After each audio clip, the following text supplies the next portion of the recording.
It's great to be at the House of Lords today, talking with peers and parliamentarians about the Wellbeing for Future Generations Act in Wales, and there's a huge amount of interest in what we're doing in Wales and whether it could apply at a UK level.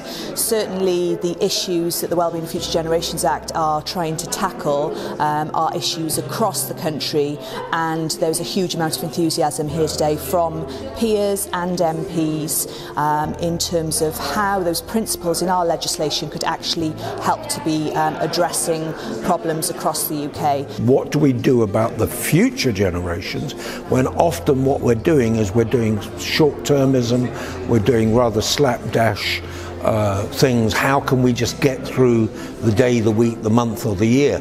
I would like the discussion to begin. What do we do next? What we do next is inform all of the parliamentarians. There were 20 parliamentarians today. That's a very, very good beginning. And let's keep in touch with them. Let's find out what they would like to see doing. And then let us work together with your office down there in Wales. I came into the House of Lords to dismantle poverty, not to make the poor more comfortable. There are many, many people who are concentrating on trying to get the poor through the next day. I'm trying to say, well, how can we prevent the poor from being the poor in 10, 20 years' time? How can I prevent the next generation of big issue vendors?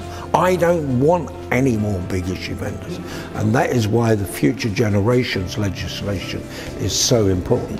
I know that there's real enthusiasm from Lord John Bird to keep promoting the Wellbeing of Future Generations Act and how we might be able to develop something similar at a UK level, demonstrating that Wales can lead the way in terms of what the rest of the UK could and should be doing.